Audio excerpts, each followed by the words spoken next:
അതിമനോഹരമായ കാലാവസ്ഥയായിരുന്നു ഇന്ന്. ഇത് കണ്ടപ്പോൾ മനസ്സിന് ഭയങ്കര സന്തോഷവും.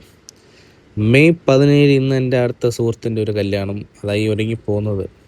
രാവിലെ അമ്പലത്തിലേക്ക് പോയിരുന്നു, അവരെ കല്യാണമല്ലേ.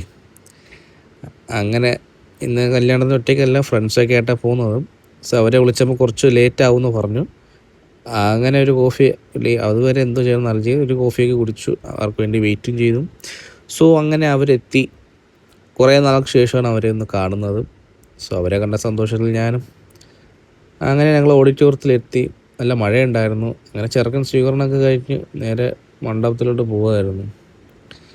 അങ്ങനെ കല്യാണമൊക്കെ നല്ല ഭംഗിയായിട്ട് കഴിഞ്ഞു. ആൾക്കാർ മെയിൻ പരിപാടിയിലോട്ട് ചെന്നു. അങ്ങനെ ഞങ്ങൾ ഒരു മൂന്നാമത്തെ പന്തിയിലൊക്കെ കയറി. ഭക്ഷണമൊക്കെ കഴിഞ്ഞു, നല്ല സദ്യയായിരുന്നു. സോ ചെറുക്കനും പെണ്ണും ഫോട്ടോഷൂട്ടൊക്കെ എടുക്കുകയായിരുന്നു. അതിൻ്റെ കൂട്ടത്തിൽ ഞാൻ അവരുടെ 2-3 ഫോട്ടോസൊക്കെ എടുത്തു. പക്ഷേ ഇവിടെ എപ്പോഴും തിരക്ക് കുറഞ്ഞിട്ടില്ല. അങ്ങനെ അത് കഴിഞ്ഞ് ഞങ്ങൾ കുറച്ചൊക്കെ ഒന്ന് വൈബ് ചെയ്തു, കുറച്ച് സംസാരിച്ചു. പിന്നെ ഞങ്ങളുടെ കൂട്ടത്തിൽ ഒരാൾക്ക് ട്രെയിൻ സമയമായിട്ട് ഞങ്ങൾ അവിടെ നിന്ന് പുറപ്പെട്ടു. അടുത്ത ട്രിപ്പിനുള്ള പ്ലാനൊക്കെ ആയിട്ട്. കണ്ടറിയാം എന്താ നടക്കുമെന്ന്.